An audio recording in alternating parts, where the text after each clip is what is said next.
The smell of pine disinfectant still clung to Rosa's hands as she pushed through the revolving doors of the civil courthouse of Chicago. 52 years old, wearing a navy blue uniform worn thin at the elbows and sneakers patched together with superglue. She carried a green plastic folder, the kind sold at local stationery stores for about $1, and walked slowly, careful not to slip on the polished marble floor. On the padded chairs in the waiting area, 3 lawyers in Italian suits glanced at her and then went back to their phones.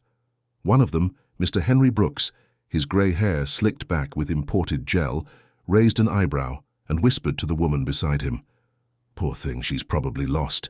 Maybe here to ask for a fee waiver?" Rosa heard it. She didn't reply, just hugged the folder against her chest and kept walking. What no one there knew, not Mr. Brooks, not the security guards, not even the clerk who ignored her at the counter, was that inside that green folder was something that could flip the most expensive lawsuit in the courthouse's history upside down. And in exactly 47 minutes, every single person in that room would be completely silent. Rosa Evangelista, 52 years old, janitor on 3 shifts, mornings at the city hospital, afternoons at a public school, and nights at a commercial building downtown. She slept 4 hours a night. No car, no credit card, no traditional bank account, just a digital savings app with $847. But Rosa had something rare, a flawless photographic memory. Since she was 7, she could read something once and recite it weeks later, word for word. At school, teachers thought she cheated. At church, she memorized hymns just by hearing them once, but she never had the money to finish high school. At 14, she dropped everything to take care of her sick mother. Now 3 decades later, Rosa was here. Chicago Civil Courthouse, Room 4B, case number 0047892122224, Teat 8260100. The reason? She was being sued for defamation by one of the richest men in the city. Donald Fields, owner of Fields Construction Company, responsible for several shopping centers and dozens of luxury condos across Chicago. It all started 6 months earlier. Rosa worked the night shift at the Ventura Business Tower, a 24-story glass building where Fields Construction had its headquarters. One night, while cleaning the conference room, she found a brown leather folder under a chair. Inside, contracts, spreadsheets, printed emails. She wasn't planning to read them until one name caught her eye: Greenview Residential Complex, the building where her cousin lived. Curious, she flipped through the pages. And page after page, she discovered something shocking. The company had used materials 40% cheaper than what was listed in the contracts, replacing certified steel bars with recycled scrap, using low-grade cement, and unsafe electrical wiring. Even worse, there were internal reports proving that the company knew about the structural risks but decided to deliver the project anyway to avoid delays. Rosa took pictures of everything with her phone. The next morning she went straight to the public defender's office and handed over the copies. Within 2 weeks the story exploded in the media. The district attorney's office opened an investigation. The company was fined $3 million. Donald Fields watched his company's stock value drop 37% on the market. And with all the power of his $15,000 an hour attorneys, he sued Rosa for corporate privacy violation, theft of confidential documents, and business defamation. He demanded $500,000 in damages. Rosa didn't even have $50 to spare. The hearing was scheduled for 2 p.m. Rosa arrived at 1:15, carrying her green folder, a 16-ounce water bottle, and a phone with 23% battery. She tried to speak with the public defender assigned to her case, Ms. Camille Ortiz, 31 years old, buried under 140 active cases. But Camille was running late. She sent a voice message. "Rosa, I'm so sorry. I'm stuck in another hearing. You'll have to go in alone for the first part. Just answer what the judge asks. Don't make things up, okay? I'll be there in 40 minutes. Rosa felt her stomach freeze. At 2:03 p.m., the court officer opened the door to room 4B and called out, "Case 0047892, all parties, please step in." Rosa entered. The room was intimidating. Grey walls, a tall mahogany desk, the American flag in the corner, and the hum of the air conditioner filling the silence. Sitting behind the desk was Judge Milton Evans, 58 years old, known for his strict technical rigor. He adjusted his reading glasses and flipped through some papers with a weary expression. On the other side of the table sat 5 attorneys from Fields Construction. Navy blue suits, leather briefcases, laptops open. In the center was Mr. Henry Brooks, the same one who had whispered in the hallway earlier. He looked at Rosa and smirked slightly. Mr. Brooks began in a firm, deliberate tone. "Your Honor, I'd like to register that the defendant has appeared without proper legal representation. We request that the court appoint an ad hoc defender, as it's evident that Mrs. Rosa lacks the technical ability to defend herself in a case of this nature." The judge looked at Rosa and asked, "Are you here without your attorney?" Rosa swallowed hard and replied, "My public defender is on her way, Your Honor, but I can start." Mr. Brooks chuckled, not loudly but loud enough for everyone to hear. "Your Honor, with all due respect, the defendant is a cleaning lady with no legal education. How does she intend to discuss contractual clauses, case precedents, or civil code principles? This disrespects the judicial process." The judge sighed. "Mr. Brooks, she has the right to speak, but let me be clear. If she's unable to respond properly, I'll suspend the hearing until her defender arrives. Understood?" Rosa nodded. "Yes, sir." Mr. Brooks opened his briefcase, pulled out a stapled document, and began. "Your Honor, I'd like to start by addressing the issue of privacy invasion. On March 14, 2024, without authorization, Mrs. Rosa photographed internal company documents belonging to Fields Construction, violating Section 1030 of the Penal Code. She had no permission to access those materials, no warrant, no assigned duty. She was merely a janitor." He paused, looked at Rosa, and asked, "Mrs. Rosa, do you understand what computer intrusion means?" Rosa felt every eye in the room on her. Her palms were sweating, her heart racing. She answered, "I didn't photograph a computer. I photographed paper." "Mr." Brooks laughed again. "Paper that was inside a private corporate environment, protected by company confidentiality. Do you understand the difference between public and private?" Rosa took a deep breath and said, "I do, sir. But I also understand the difference between private and criminal." Silence. Mr. Brooks frowned. "Excuse me?" Rosa continued, "You said I invaded privacy, but those documents proved the company used materials not listed in the contract. That put 340 families at risk. That's not privacy, that's a crime, and I had a moral duty to report it." Mr. Brooks slammed his hand on the table. "Moral duty? You think you can steal documents and call it moral?" Rosa replied calmly, "I didn't steal. I took photos." Mr. Brooks raised his voice. "That's the same thing." Rosa stayed calm. "No, it's not." The judge struck his gavel. "Order. Mr. Brooks, control yourself. Mrs. Rosa, you may continue, but maintain respect for the court." "Understood," Rosa replied. "Yes, Your Honor." Mr. Brooks took a deep breath, straightened his tie, and glanced at his colleagues as if to say this wouldn't take long. "Your Honor," he said, "I request that the court issue a formal warning to the defendant, and if she cannot provide a proper legal argument within 10 minutes, the hearing should be suspended." The judge looked at Rosa. "Mrs. Rosa, when will your attorney arrive?" She said 40 minutes, sir. We've been here 12. The judge checked his watch. "Then I'll give you 15 more minutes. If by then you can't defend yourself adequately, we'll pause and reschedule. Clear?" "Yes, Your Honor," Rosa replied. Mr. Brooks smiled, satisfied. "Perfect. Let's start with the basics." He opened another folder and pulled out a 47-page contract. "This is the corporate charter of Fields Construction, filed in 2019, in Clause 8.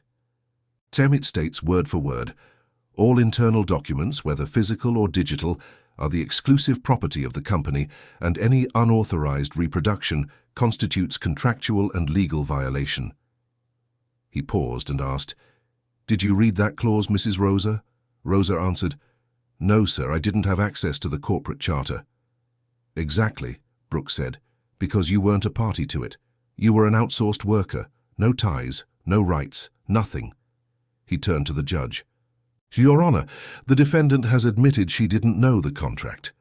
Therefore, she acted without legal basis. That's sufficient to prove misappropriation of documents and corporate privacy invasion. The judge made a note and asked, "Mrs. Rosa, do you have anything to say?" Rosa looked at her green folder, opened it slowly, and pulled out a printed page, her hands trembling. "Your Honor, I know I'm just a cleaning lady, and I know I don't speak as fancy as Mr. Brooks, but I can read. And I read Law 13608 from 2018, the one about whistleblower protection." She held up the paper. "Here in Section 4, Paragraph 2, it says, 'Any person who in good faith reports wrongdoing that poses a risk to life, safety, or public health shall not be punished for breach of confidentiality, provided the report is made to the proper authorities.'" Silence. Mr. Brooks blinked. The judge raised his eyes. "Did you memorize that?" Rosa replied, "No, sir. I read it 3 times and wrote it down." Mr. Brooks cleared his throat. "Your Honor, the defendant is twisting the law. Law 13608 applies to corruption reports in public agencies, not private companies." Rosa turned the page. Section 5, Item 2, says protection also applies to reports of collective risk caused by omission or intentional misconduct by a legal entity. The company used the wrong materials on purpose, that's intent, and it put 340 families at risk. That's collective risk. Mr. Brooks opened his mouth, closed it. The judge leaned forward. "Mrs. Rosa, where did you learn this?" Rosa answered, "I read it, sir, at the public defender's office. They have a public library. I went there every day for 2 months." Mr. Brooks slammed his folder shut. "Your Honor, I request a 5-minute recess to reassess our legal strategy." The judge shook his head. "Denied. Proceed." Mr. Brooks stood, walked to the window, took a deep breath, and returned. He looked at Rosa, the way someone looks at a stubborn insect. He started again. "Mrs. Rosa, you're trying to impress the court with memorized quotes, but you don't even understand what you're reading. Law isn't Google. It's not copy and paste. It's interpretation. It's years of study. You barely finished middle school." Rosa didn't respond. Mr. Brooks continued, "Your Honor, I'll be straightforward. The defendant might have read 6 laws, but she doesn't know how to apply them. So I'll run a simple test, just to demonstrate her lack of technical understanding." He opened his laptop and projected an image on the wall. A decision from the Supreme Court of the United States. Case number, date, summary. Mr. Brooks asked, "Mrs. Rosa, this is Supreme Court Precedent 403. Do you know what a precedent is?" Rosa answered, "Yes, it's a summary of repeated rulings made by the court." Mr. Brooks continued, "Very well. And do you know what Precedent 403 says?" Rosa hesitated. "No, sir." Mr. Brooks smiled with satisfaction. "Then I'll read it for you. It says, 'It is not necessary to prove damages for compensation when a person's image or private information is used without authorization for economic or commercial purposes.'" He paused and asked, "Do you understand what that means?" Rosa replied, "I think so." Mr. Brooks shook his head. "No, ma'am, you don't. It means that if someone uses another person's image or private information without permission, they don't need to prove any damage to win compensation. It's enough to prove the unauthorized use, and that is exactly what you did. You took private documents from Fields Construction and made them public." He closed the laptop and concluded, "Therefore, Your Honor, based on Precedent 403, I request that you grant immediate compensation of $500,000 with no need for further evidence. The defendant herself admitted to photographing the documents." The judge made a note and asked, "Mrs. Rosa, do you have anything to say about Precedent 403? Rosa looked through her green folder, flipped through the pages, found nothing. Mr. Brooks crossed his arms. "Your Honor, the defendant is silent because she doesn't know what to say. She memorized a few articles, but lacks the legal foundation to debate jurisprudence." Rosa's throat went dry. Her hands trembled. Her heart raced. She thought, "I shouldn't be here. I don't know enough. I'm not a lawyer. I'm just a cleaning lady." But then, deep in her mind, she heard her mother's voice. the one who had passed 7 years ago, saying what she always said, "Rosa, you don't need to be the richest. You don't need to be the prettiest, but you can never stop being the most honest." Rosa took a deep breath. She opened her folder, took out another sheet of paper, and began, "Your Honor, I'm not a lawyer, and I really don't know everything about precedents, but I can read, and I read the Civil Procedure Code, Section 373. She held up the paper and continued, "It says here, the burden of proof lies with the plaintiff regarding the facts that constitute their right." So, in other words, whoever accuses must prove it. Mr. Brooks said the company suffered damages, but he didn't prove how much. He didn't bring spreadsheets, financial reports, nothing. He just asked for $500,000 out of thin air. Mr. Brooks exhaled sharply. "Your Honor, the defendant is twisting Section 373. The burden of proof refers to the fact, not the amount.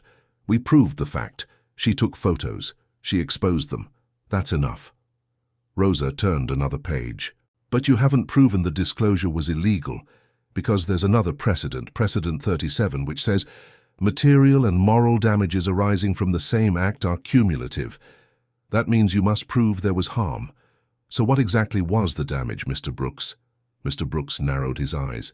"The damage was to the company's reputation," Rosa asked. "So that's moral damage?" "Yes," he replied. "And where's the proof that the company's reputation was harmed by me and not by the wrongdoing it committed itself?" Silence. Mr. Brooks opened his mouth, closed it again. The judge leaned forward. "Mrs. Rosa, where did you learn all this?"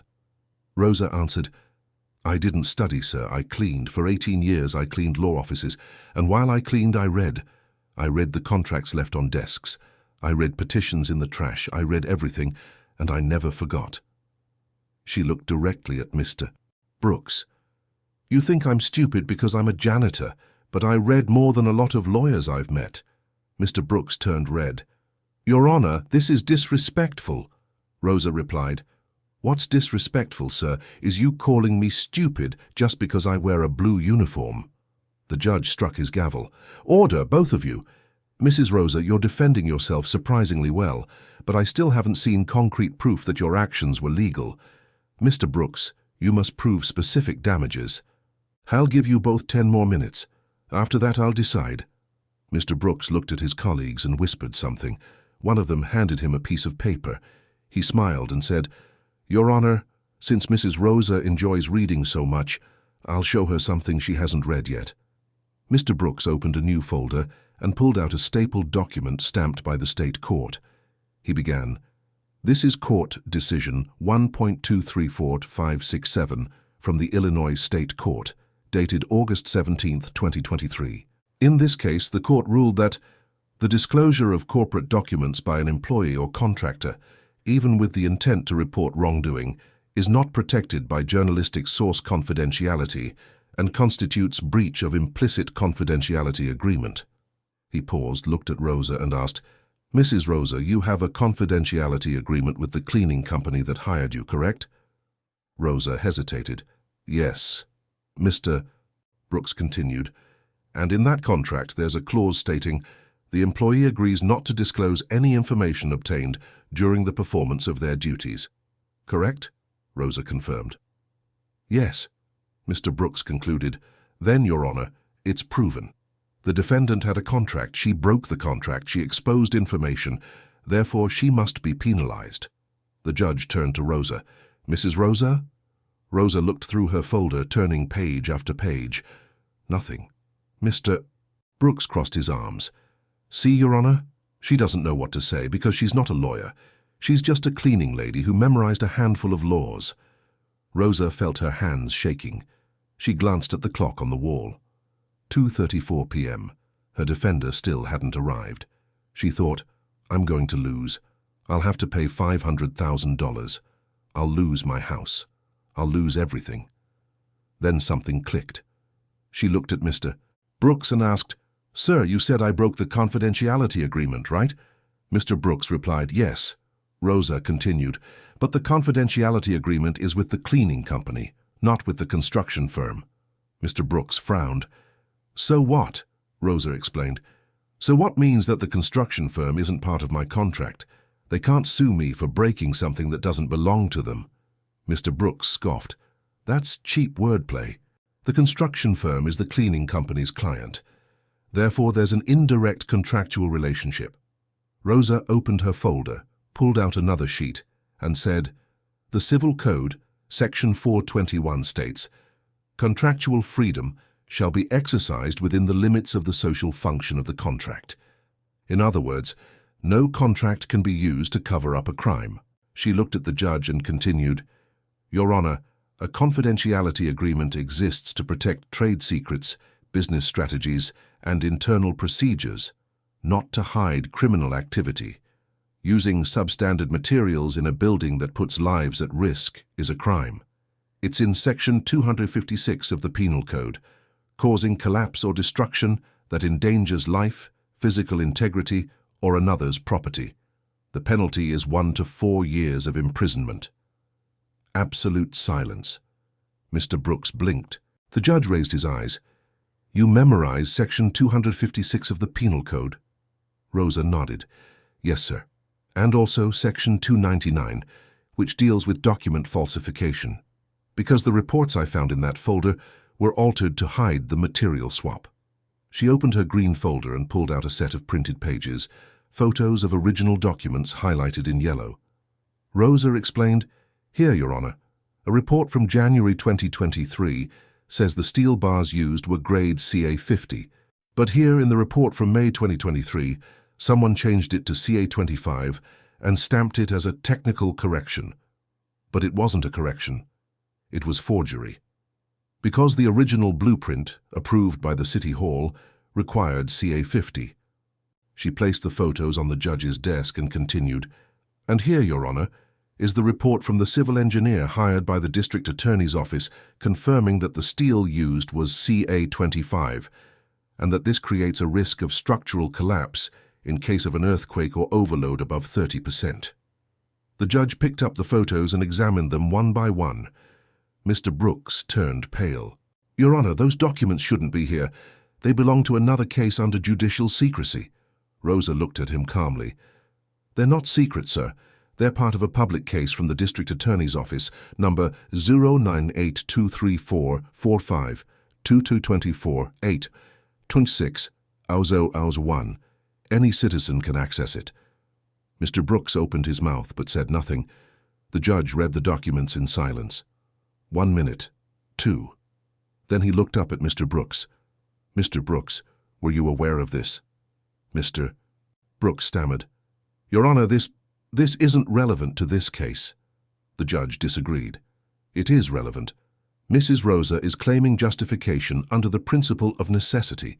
If she proved there was a crime, and that reporting it was the only way to prevent collective harm, then her actions are not illegal." Mr. Brooks took a deep breath. "Your Honor, with all due respect, she's not a prosecutor. She's not the police. She's a janitor. She had no authority to report anything." Rosa looked at him. "Sir, the Code of Criminal Procedure, Section 5, Paragraph 3, says, any member of the public who becomes aware of a criminal act subject to public prosecution may verbally or in writing report it to the police, and the police, after verifying the information, shall initiate an investigation." She paused and added, "Any member of the public, sir, including the janitor." Mr. Brooks slammed his folders shut and stood up. "Your Honor, I request an immediate suspension of this hearing to reassess the foundation of this case." The judge looked at him. "Denied. Sit down, Counselor." The judge took off his glasses, wiped them with a handkerchief, and put them back on. He looked at Rosa. He said, "Mrs. Rosa, you continue to surprise me. But I need one thing, concrete proof that you acted in good faith, with enough understanding to grasp the gravity of the situation, and that your report was indeed necessary." Rosa nodded. "Yes, Your Honor." She opened the green folder and pulled out a black notebook, old, worn, with yellowed pages. Rosa explained, "Your Honor, this is my notebook. I've carried it for 11 years. Inside, I write down everything I read, laws, rulings, articles, news stories. And here, on page 237, I wrote down 6 months before finding those documents, a news story about a building collapse in New Orleans where 14 people died. The cause was the use of Ca-25 steel instead of Ca-50. She opened the notebook and showed it to the judge. I read that and thought, if I ever see something like this, I'm going to report it. The judge took the notebook and flipped through it. Page after page filled with small organized handwriting, dates, names, case numbers. He asked, Mrs. Rosa, you wrote all of this? Rosa replied, yes, sir, because I never had money to go to college, but I've always had the will to learn. The judge turned to Mr. Brooks. Counselor, do you have any questions about the notebook? Mr. Brooks was sweating. He whispered to his colleagues, then turned back to the judge.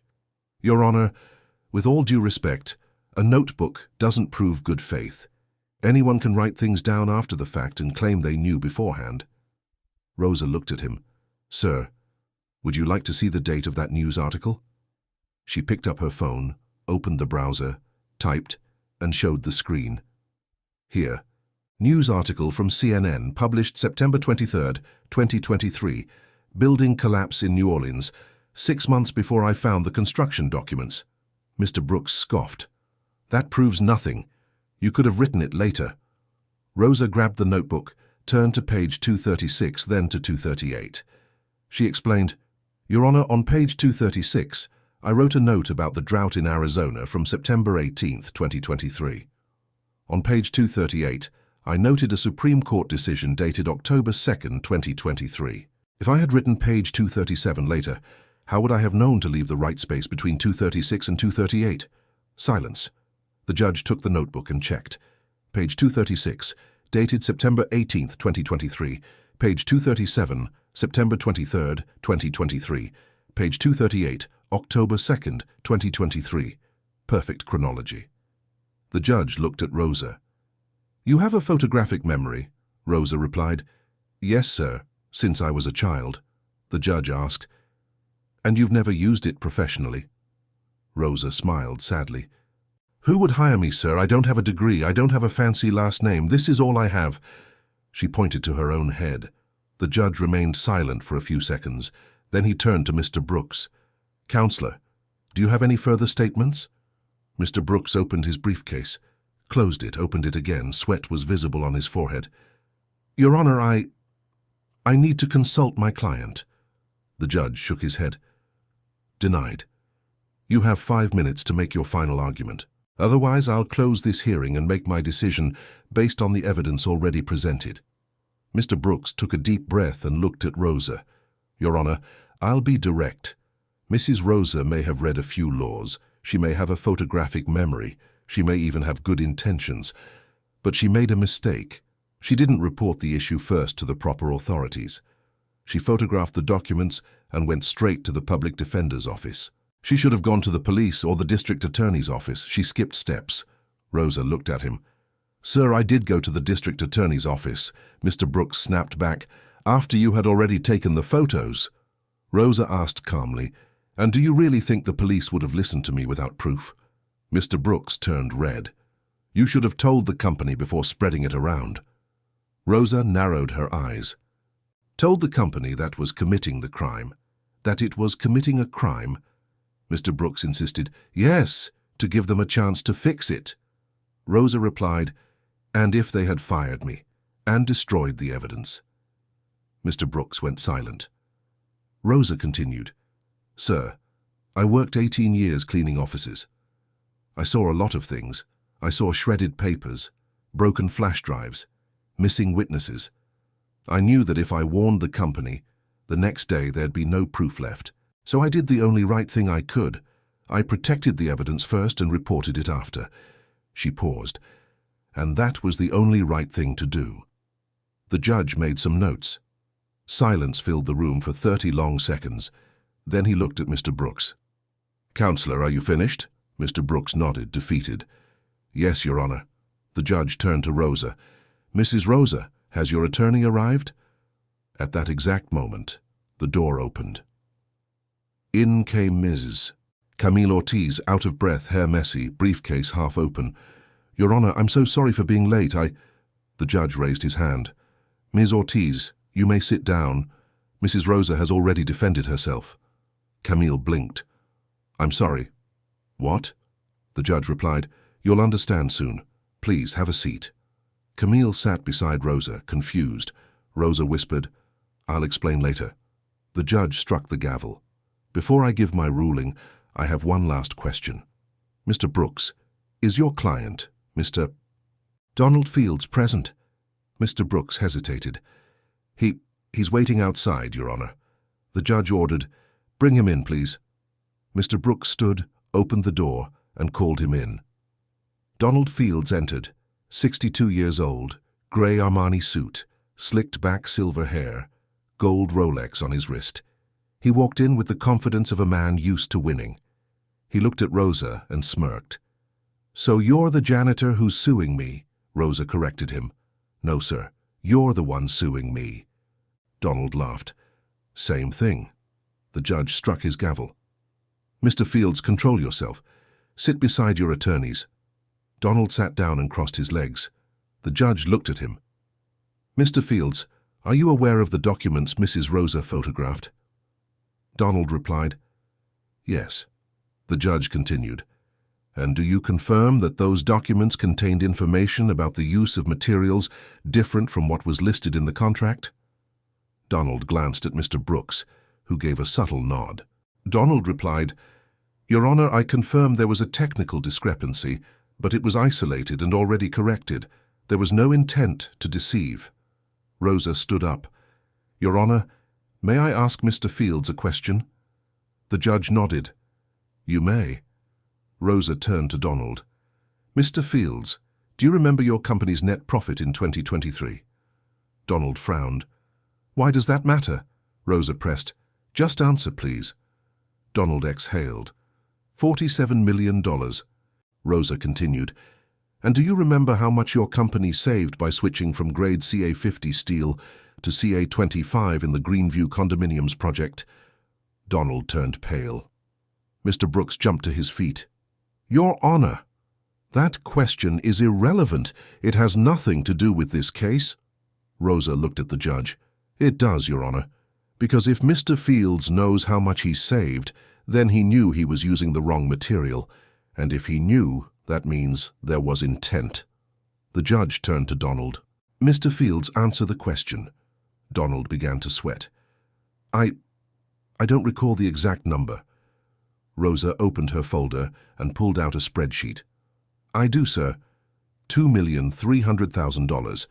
It's right here, in the internal spreadsheet that came with the contracts, signed by you. She placed the spreadsheet on the judge's desk. The room went dead silent. Donald went pale as a ghost. Mr. Brooks closed his eyes. The judge picked up the spreadsheet, read it carefully and checked the signature. Then he looked at Donald. Mr. Fields, did you sign this document? Donald didn't answer. The judge pressed. Mr. Fields, I asked, did you sign this document? Donald swallowed hard. I sign a lot of things every day, Your Honor. The judge leaned forward. But this one specifically, did you sign it? Silence. The judge repeated, Mr. Fields. Oh, ChatGPT, Disa. Rosa stepped onto the stage. She held the trophy in her hands, feeling its weight. When the microphone was placed in front of her, she looked out at the audience and said, I always thought I was nobody, that I couldn't do anything, because I didn't have an education. I didn't have a last name that mattered. I had nothing. But I learned something. You don't need a diploma to know what's right. You just need the courage to do it. She paused. And if I, a cleaning lady, could use the law to protect 340 families, then any one of you can do the same. The law doesn't belong only to the rich. The law belongs to everyone. Applause filled the auditorium. Rosa stepped down from the stage. She hugged Mr. Paul and hugged Ms. Camille. And in that moment she knew she was no longer the invisible janitor. She was the woman everyone would remember. A year after the hearing, Rosa sat at the desk in Mr. Paul's office reviewing a petition for a worker who had been wrongfully terminated. She marked articles, noted precedents, and organized the attachments. Her phone rang. Unknown number. Rosa answered, Hello. A voice replied, Mrs. Rosa? This is the University of Chicago School of Law. My name is Professor Dr. Richard Lemos, head of the Labor Law Department. Rosa frowned. Yes, sir, the professor continued. Would you be available to give a lecture to our senior students? The topic would be Law Beyond the Diploma, how ordinary people can use the law to defend themselves. Rosa froze. Me? Speak at the University of Chicago? The professor confirmed. Yes, ma'am, you've become a reference, Mrs. Rosa. Many of our students watched the video of your court hearing. They'd like to hear your story in your own words. Rosa took a deep breath. I accept. 2 weeks later, Rosa stood in the law school's amphitheater. 400 seats all filled. Students aged 18, 20, 25, future lawyers, judges, prosecutors, and she, the 52-year-old cleaning lady, stood there on the stage, microphone in hand. Rosa began, Good afternoon. My name is Rosa, and I'm here today to tell you something. You're all going to graduate. You'll get your law license. You'll open offices. You'll have wealthy clients who pay $20,000 an hour. But one day someone like me will walk in, someone with no money, no degree, nothing but a problem. She paused. And you'll have a choice, to ignore that person because they can't pay, or to remember that the law was made to protect those who need it the most. Silence. Rosa continued, I don't want you to be like Mr. Brooks. I want you to be like Ms. Camille, like Mr. Paul. People who use knowledge to serve, not to crush. She looked at the audience. Because in the end, it doesn't matter how many cases you win. It doesn't matter how much money you make. What matters is, how many people did you help? Applause. Rosa stepped off the stage. Students surrounded her, asking for photos, autographs, advice. As she spoke with them, one of the professors approached. Mrs. Rosa, have you ever thought about finishing high school? Rosa smiled. I have, but I'm 52. You think it's still possible? The professor smiled back. Doctor, Rita Suarez graduated from law school at 68, and today she's a judge on the appellate court. It's always possible, Rosa. 3 years after the hearing, Rosa sat on a plastic chair at Chicago Evening High School, holding a blue pen and an exam sheet. Final math test, the last subject she needed to finish high school. She completed it in 40 minutes, turned it in, left. A week later, she received a message on WhatsApp. Passed. Final grade, 9.2. High school diploma available for pickup. Rosa looked at her phone screen, smiled, and typed a message to Mr. Paul. Sir, I think I can dream a little bigger now. The reply came seconds later. Rosa, you're already higher than most, but if you want to go further, I'll help you. Always. 5 years after the hearing, Rosa, now 57, sat in the front row of the American Bar Association auditorium in Chicago. On stage, the ABA president, Dr. Helen Carter, held an envelope. Dr. Carter announced, and the 2029 ABA Award for Citizenship and Social Justice goes to Rosa Evangelista Suarez, legal assistant, law student at the University of Illinois, and founder of the project Law for All, which has already trained more than 12,000 people in basic labor rights. Applause. A standing ovation. Rosa walked up to the stage, accepted the award, looked out at an audience full of lawyers, judges, and justices. When the microphone was placed before her, she said, 5 years ago I walked into a courtroom with no lawyer, no money, no hope, and many people thought I'd be crushed. But I wasn't, because I had something no one could take from me, the truth. She paused. And today I want to say this to everyone watching. It doesn't matter who you are. It doesn't matter where you come from. If you have truth on your side and courage in your heart, you can face any courtroom, any corporation, any powerful man. She raised the trophy high. The law belongs to everyone and justice has no price. Applause thundered through the hall. Rosa stepped off the stage. As she walked down the aisle, she noticed, seated in the back row, a familiar face, Mr. Brooks. His hair was whiter now. He looked thinner. Retired, she later learned. Their eyes met. He stood, walked toward her, stopped. Mr. Brooks said, Mrs. Rosa, I came to apologize. Rosa looked at him. For what, sir? Mr. Brooks replied, for treating you like you were nobody, like you had no value. I was wrong." Rosa stayed silent for a moment, then extended her hand. "Thank you, sir. And here's the lesson. Never underestimate the one cleaning the floor, because while they're cleaning, they're also watching everything." Mr. Brooks shook her hand, and for the first time in decades, he felt something he had long forgotten: shame and respect. That night, Rosa returned home. Her small rented apartment in the East Side. The smell of freshly brewed coffee filled the air, an old but cozy couch. She placed the trophy on the shelf beside her high school diploma, the Public Defender's Award, and a framed photo, her on the day of the hearing holding the green folder. As she looked at it all, she remembered her mother's words. "Rosa, you don't need to be the richest, you don't need to be the prettiest, but you can never stop being the most honest." Rosa smiled. Because she had been. And in the end, that made all the difference. They may have the money, they may have the power, they may have the name, but if you have the truth and the courage to defend it, you can win any battle, because justice can't be bought. Justice must be earned. If this story inspired you, leave a like, share in the comments what moved you the most, and subscribe to the channel so you don't miss the next stories of courage, strength, and redemption. Turn on the notification bell. Every new video is a life lesson worth hearing. The end.